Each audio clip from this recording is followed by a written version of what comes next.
Hello friends, welcome to Gurufai. We already covered two units of mechanics. First one is mechanics of particles, second one is mechanics of rigid bodies. Now we will start unit third which is mechanics of continuous media. और इस lecture में हम cover करेंगे इससे related कुछ topics जैसे Hooke's law, stress strain curve, elastic constants for isotropic solids जैसे Young's modulus, bulk modulus, shear modulus, Poisson's ratio. और एक इंपॉर्टेंट टॉपिक भी कवर करेंगे, equivalence of a shear to a tensile and a compressive strain at right angles and each equal to half of shear. So पहले हम discuss करेंगे Hooke's law.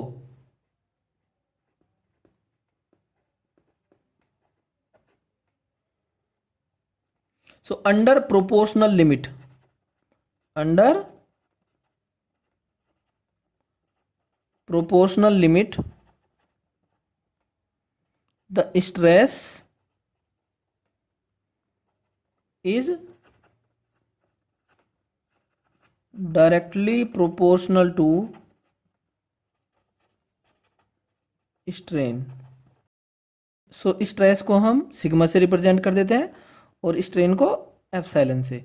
सो proportional का sign हटाएंगे तो एक कांस्टेंट आएगा, इसको हम डिनोट कर देते हैं सपोज ई से।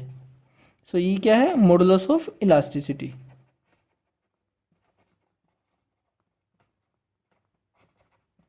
विच gives the major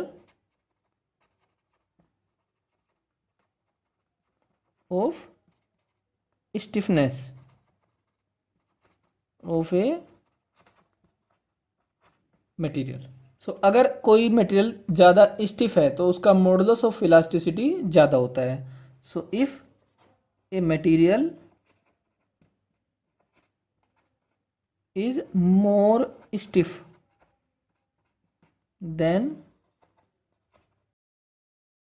it's modulus of elasticity is large.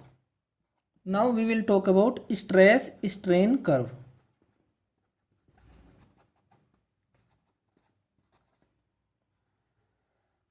Suppose Y axis के लॉन्ग हमने स्ट्रेस ले लिया और एक्स एक्सिस के लॉन्ग स्ट्रेन।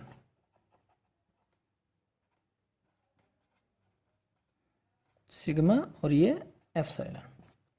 सो जब हम किसी वायर पर एक्सटेंसिव फोर्स अप्लाई करते हैं जिसकी वजह से उसकी लेंथ इंक्रीज होती है, या ऐसे बोल सकते हैं टेंसाइल स्ट्रेस अप्लाई करते हैं, सो स्ट्रेन जो होगी उसमें या चेंज इन लेंथ जो होगा वायर का वो इंक्रीज होता चला जाएगा।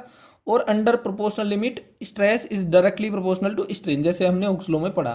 तो इनिशियली क्या होता है, स्ट्रेस और स्ट्रेन एक दूसरे के प्रोपोर्शनल होते हैं ऐसे, लेकिन ये कुछ ही पॉइंट तक होता है ऐसा। इस पॉइंट को, जिस पॉइंट पर स्ट्रेस और स्ट्रेन एक दूसरे के प्रोपोर्शनल होते हैं, उस पॉइंट को बोलते हैं proportional limit.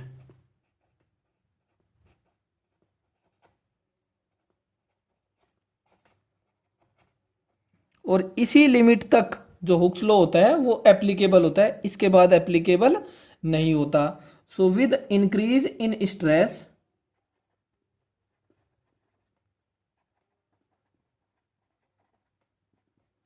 The strain increases linearly up to a point A. अब अगर ए और ओ के बीच में जो हमने स्ट्रेस अप्लाई की उसको हम रिमूव कर देते हैं तो जो वायर होता है वो अपनी इनिशियल शेप में आ जाता है। इसका मतलब जो लेंथ उसकी पहले थी वापस वही लेंथ हो जाती है। दैट मीन्स स्ट्रेन कितनी हो जाएगी? जीरो। तो जैसे ही हम स्ट्रेस को हटाते हैं तो स्ट्रेन भी जीरो हो जाती है। सो इसका मतलब जो ये रीजन है वो कैसा है? इलास्टिक। मतलब वायर अपनी शेप को अटेन कर लेते हैं as it is. So elastic region हो गया। इलास्टिक का मतलब वही है, जैसे ही हम फोर्स को रिमूव करते हैं या स्ट्रेस को हटाते हैं तो स्ट्रेन भी कितनी हो जाती है? जीरो। मतलब स्ट्रेस को जीरो करते हैं, स्ट्रेन भी जीरो। तो ओ से ए के बीच में जो ये रीजन है, this region is elastic region, but stress is directly proportional to strain. So if stress is removed then strain also becomes equal to zero. So ये रीजन कौन सा हो गया? इलास्टिक रीजन ओ से ए तक। लेकिन केवल ये ही इलास्टिक रीजन नहीं है, थोड़ा सा आगे भी है। अब अगर हम स्ट्रेस को और बढ़ा दे तो क्या होता है? स्ट्रेन और बढ़ती चली जाएगी, लेकिन स्ट्रेस और स्ट्रेन एक दूसरे के प्रोपोर्शनल नहीं रहेंगे। सो ग्राफ कुछ ऐसा आएगा, इसके बाद ऐसा। ठीक है। सो एक पॉइंट ऐसा मिलता है जहां पर जो वायर की लेंथ है वो तेजी से बढ़ना स्टार्ट हो जाती है विदाउट इंक्रीजिंग स्ट्रेस। सो इस पॉइंट को बोलते हैं हम यील्ड पॉइंट। सपोज ये कौन सा पॉइंट है, बी।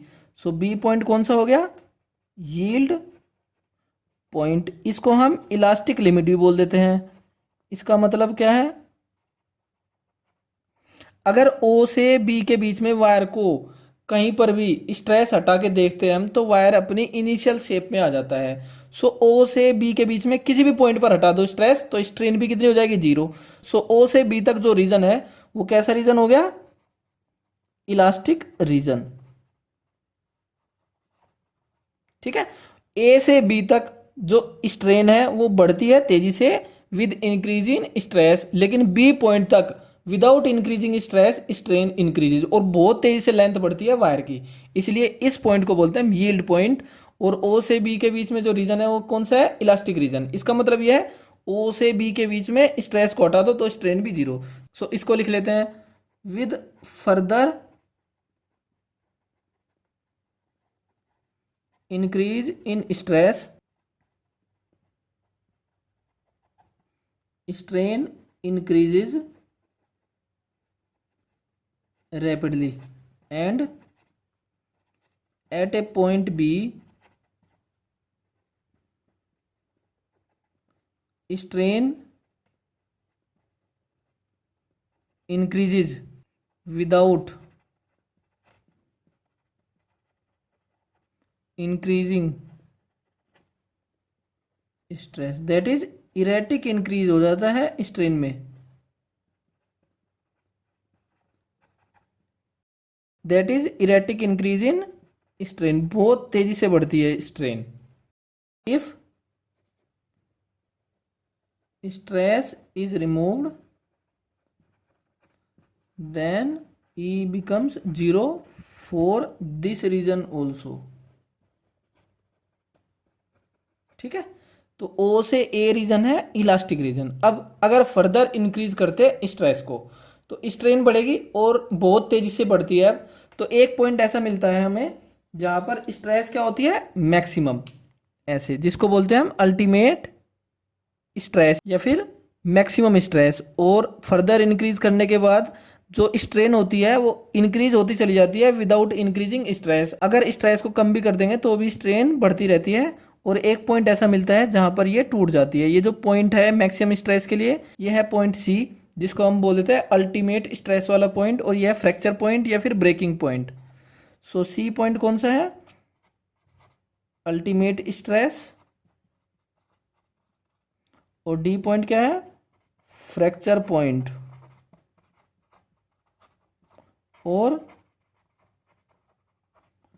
Breaking point. अब जो ये रीजन है बी से डी, इस रीजन की खास बात यह है कि अगर स्ट्रेस को हटा देते हैं तो स्ट्रेन जीरो नहीं रह पाती, जैसे ओ से बी रीजन के लिए थी। स्ट्रेस हटाते स्ट्रेन कितनी हो जाती है, जीरो। लेकिन बी से डी रीजन के लिए ऐसा नहीं है। अगर मैं किसी पॉइंट पर, सपोज यहाँ पर मैं स्ट्रेस को जीरो कर देता हूँ तो स्ट्रेन जीरो नहीं रह पाती। सो इतनी स्ट्रेन रह जाती है, स्ट्रेस जीरो कर दी तो परमानेंट डिफॉर्मेशन आ जाते हैं। ये सपोज पॉइंट मैं ले लेता हूँ एक्स, तो जो ये ओ एक्स है इसको बोलते हैं हम परमानेंट सेट, मतलब परमानेंट डिफॉर्मेशन आ जाता है। So with further increase in stress the wire becomes permanently deformed. That is, if stress is zero, then strain does not become equal to zero. So B से D region कौन सा, so region B D is plastic region. So अगर हमें किसी material को use करना है ropes बनाने के लिए, जो हम क्रेन्स में यूज करते हैं या फॉर अदर पर्पजेज, तो हमें जो स्ट्रेस अप्लाई करनी होती है वो फ्रैक्चर पॉइंट से बहुत कम अप्लाई करनी पड़ेगी, अदरवाइज टूट जाएगा, एक्सीडेंट होने के चांसेस रहेंगे। सो इससे रिलेटेड एक टॉपिक पढ़ते हैं, factor of safety. Factor of safety या फैक्टर ऑफ इग्नोरेंस।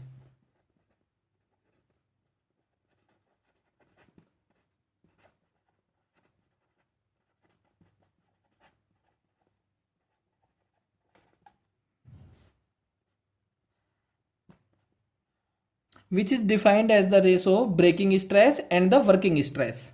क्या होता है ये? Ratio of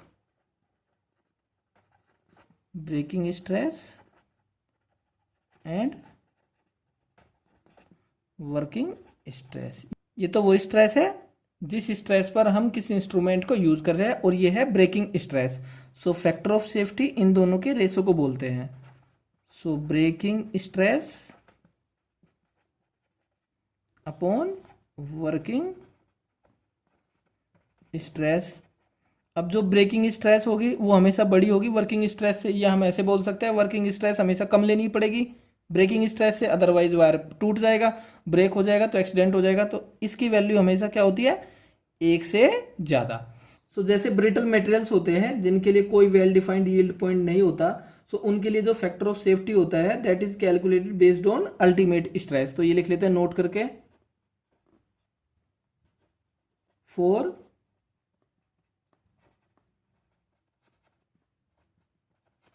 brittle materials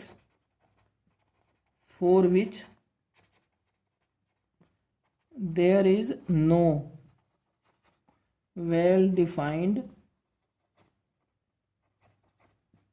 yield point, so their factor of safety is calculated based on ultimate stress. So ductile materials के लिए यील्ड स्ट्रेंथ यूज करते हैं हम, और ब्रिटल मटेरियल्स के लिए अल्टीमेट स्ट्रेंथ। सो ये लिख लेते हैं। सो फैक्टर ऑफ सेफ्टी के लिए यील्ड स्ट्रेंथ लेते हैं हम फॉर डक्टाइल मटेरियल्स,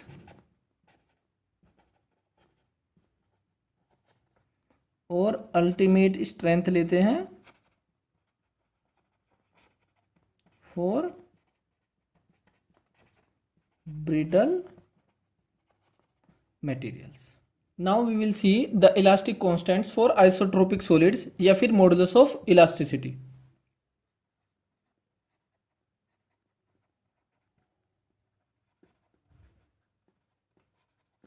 किससे नोट कर देते हैं? सपोज इसको ई से।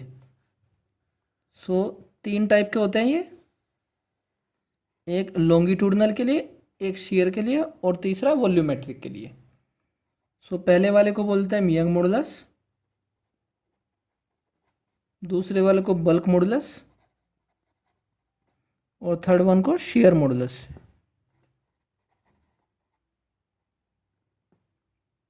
ठीक है, इसको मॉडुलस ऑफ रिजिडिटी भी बोल देते हैं।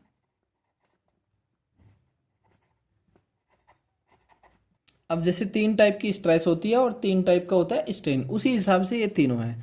तो ये क्या होता है? longitudinal stress upon longitudinal strain. So this is longitudinal stress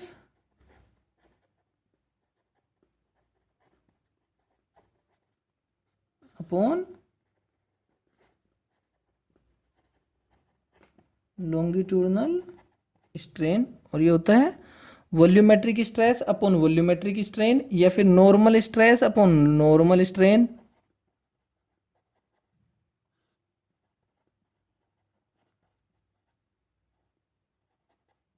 और ये होता है shear स्ट्रेस अपॉन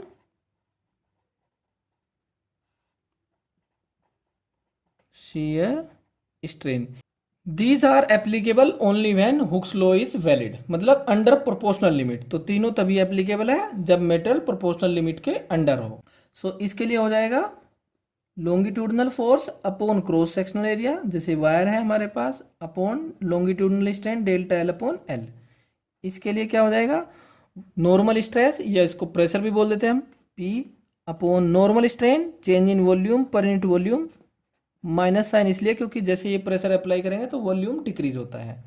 और यहाँ पर shear strain force upon area, ये shear force upon area upon shear strain होता है थीटा। इसको समझ लेते हैं।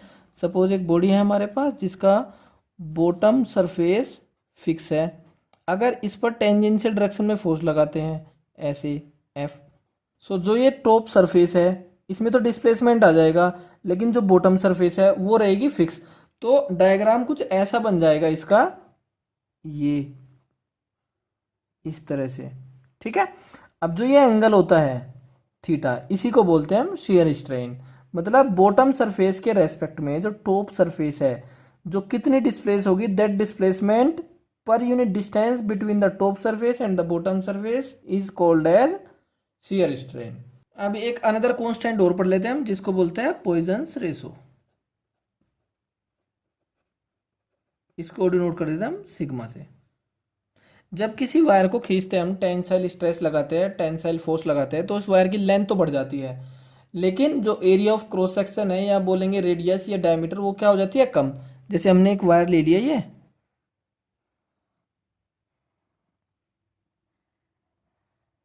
और इस पर हमने टेंसाइल फोर्स लगाया ऐसे।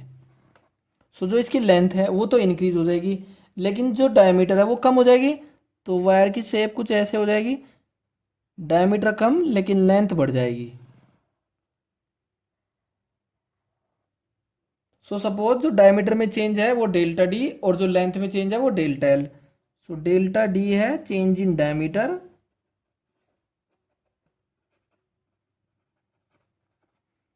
और डेल्टा एल है चेंज इन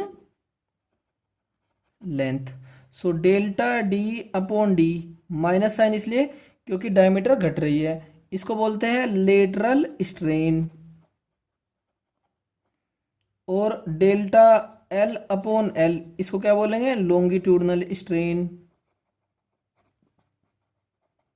तो इन दोनों के रेशो को बोलते हैं हम पॉइजन्स रेशो। सो सिग्मा हो जाएगा minus delta D upon delta L upon L. That means lateral strain upon longitudinal strain. Now equivalence of a shear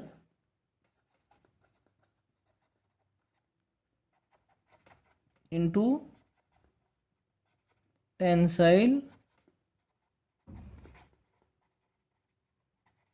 and compressive strains at right angles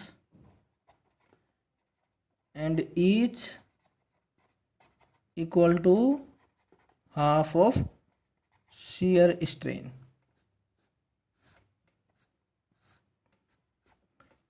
सो इसके लिए हम एक बॉडी कंसिडर कर लेते हैं, और उसका क्रॉस सेक्शन सपोज कैसे ले लेते हैं, स्क्वायर ऐसे। बॉटम सरफेस सपोज फिक्स है, और जो ये बॉडी है ये है ए बी सी डी। इस पर हमने एक शियर फोर्स अप्लाई कर दिया टॉप सरफेस पर। ये फोर्स सपोज कितना है, एफ, जिसकी वजह से ए पॉइंट आगे चला जाएगा, ए डैश तक हो जाएगा, बी बी डैश, और सी और डी तो फिक्स है। तो जो नया डायग्राम बनेगा इससे क्रॉस सेक्शन का, वो कुछ ऐसा होगा, A dash B dash C D. So ये ए डैश हो गया, ये बी डैश हो गया, और ये सी डी तो फिक्स है। सो जो ये एंगल होगा, ये क्या है, shear strain theta. Theta is shear strain, और ये किसके इक्वल है, A dash upon A D, या फिर हम लिख सकते हैं B B dash upon B C. Okay, तो ये हो गई हमारी शियर स्ट्रेन। अब हम इस फोर्स को दो कंपोनेंट में कन्वर्ट कर सकते हैं, एक तो इस डायगोनल के अलोंग और एक इस डायगोनल के अलोंग। ये डायगोनल हमारा B D,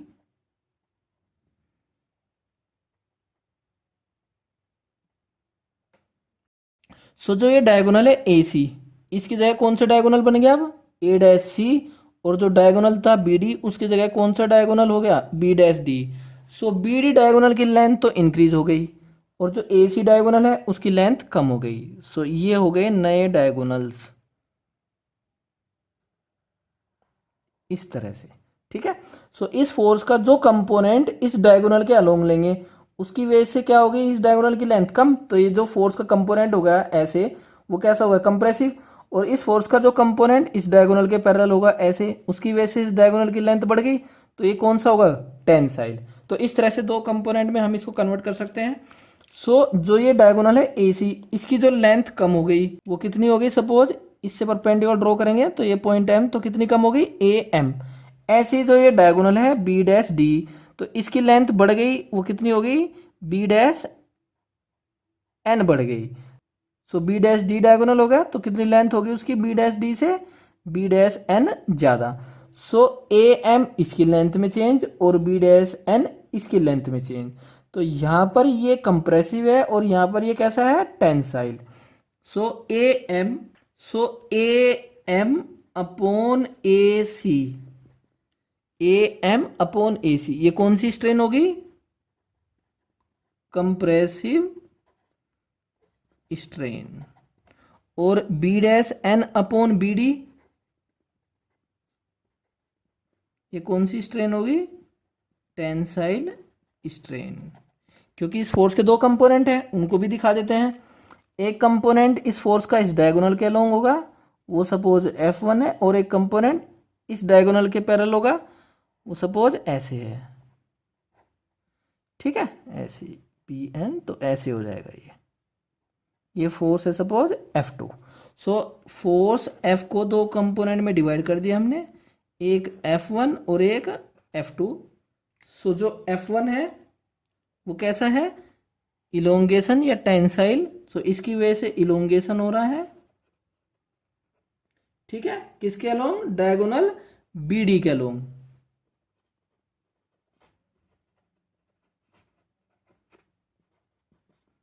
so it is tensile. और F2 की वजह से AC का क्या हो रहा है कंप्रेशन।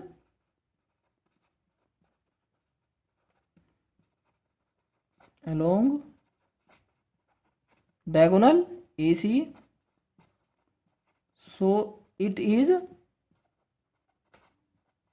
कंप्रेसिव। ठीक है, अब देखो जरा, ये इस डायगोनल के अलोंग है, ये इस डायगोनल के अलोंग, तो दोनों डायगोनल एक दूसरे के क्या है परपेंडिकुलर। सो हमने शियर स्ट्रेन को दो परपेंडिकुलर स्ट्रेन में कन्वर्ट कर दिया, एक इस डायगोनल के अलोंग और एक इस डायगोनल के अलोंग। तो परपेंडिकुलर तो हो गई है, एक टेंसाइल और एक कंप्रेसिव। अब हमें देखना है कि ये शियर के हाफ के बराबर होती है दोनों की दोनों। ये क्या है शियर स्ट्रेन, तो θ/2 ये होगा और θ/2 ये वाली स्ट्रेन होगी, ये हमें प्रूफ करना है। सो पहले कंप्रेसिव स्ट्रेन ले लेते हैं। कंप्रेसिव स्ट्रेन सपोज, तो ये किसके बराबर है AM upon AC, AM upon AC। सो हमें AM और AC की वैल्यू चाहिए। पहले AM देख लेते हैं कितना है। सो ये ट्रायंगल जो है AMA डैश, यहाँ पर ये एंगल कितना होगा 45 डिग्री, क्योंकि तो डायगोनल है। सो AM ये 45 है, सो AA डैश कोस 45 हो जाएगा। सो ये हो जाएगा AA dash cos 45 degree upon, ये किससे लिए हमने ट्रायंगल AA डैश M से। अब ऐसे ही AC इस ट्रायंगल से चेक करो आप ACD से, सो ये भी 45 डिग्री है। सो AC की वैल्यू हमें लिखनी है। सो ये क्या हो जाएगा AD अपॉन कोस 45। सो इसको लिख सकते हैं हम AD अपॉन कोस 45। और ये किस ट्रायंगल का यूज करके लिखा हमने ट्रायंगल ADC। सो इसमें वैल्यू पुट कर दो जी कोस 45 की, AA डैश अपॉन AD, ये हो जाएगा कोस square 45। AA dash upon AD क्या है थीटा, सो थीटा और कोस स्क्वायर 45 1/√2 का होल स्क्वायर। सो ये आ जाएगा θ/2। सो आगे compressive strain half of shear, वही प्रूफ करना था। ऐसे ही टेंसाइल स्ट्रेन, टेंसाइल स्ट्रेन किसके इक्वल है B dash N upon BD। अब B डैश N की वैल्यू देखनी है हमें, तो हमें ये वैल्यू चाहिए। तो ये जो एंगल है ये लगभग इस एंगल के बराबर होगा, क्योंकि B डैश बहुत कम है in comparison to all other lengths. So ये एंगल लगभग किसके बराबर होगा इसी के बराबर, तो ये 45 degree. So B dash N को हम क्या लिख सकते हैं B dash cos 45। So this can be written as B dash cos 45 upon, अब BD चाहिए हमें BD। सो अब इस ट्रायंगल का यूज करेंगे BCD में। सो BD हमें चाहिए, तो BD किसके बराबर हो जाएगा BC अपॉन कोस 45। BC क्या है बेस, ये 45, तो BC अपॉन कोस 45 लिख सकते हैं BD को। ये हमने यूज किया triangle B B dash N, और ये कौन सा ट्रायंगल यूज किया, बी डी सी। सो इसको सोल्व कर लेते हैं अब। B B dash upon B C, फिर से ये कोस स्क्वायर 45, और B B dash upon B C क्या है, थीटा, शेयर स्ट्रेन। सो ये थीटा और ये कोस 45 फिर से हाफ, तो थीटा बाई 2। तो किसी भी शेयर स्ट्रेन को हम दो स्ट्रेन में कन्वर्ट कर सकते हैं, एक कंप्रेसिव और एक टेंसाइल, और दोनों एक दूसरे क्या होनी चाहिए, परपेंडिकुलर, और उन दोनों की वैल्यू किसके बराबर, हाफ ऑफ शेयर स्ट्रेन। ठीक है, सो इसको लिख लेते हैं हम नोट करके। So A shear strain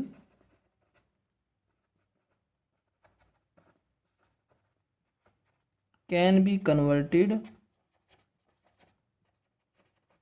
into two. One is tensile and another one is compressive strain, which are perpendicular to each other and each is equal to half of shear strain. Now in the next lecture we will discuss about the relations between different elastic constants जैसे Young modulus, bulk modulus, shear modulus, Poisson's ratio. Then we will find the limiting value of Poisson's ratio. Then finally we will talk about the physical interpretations of these elastic constants.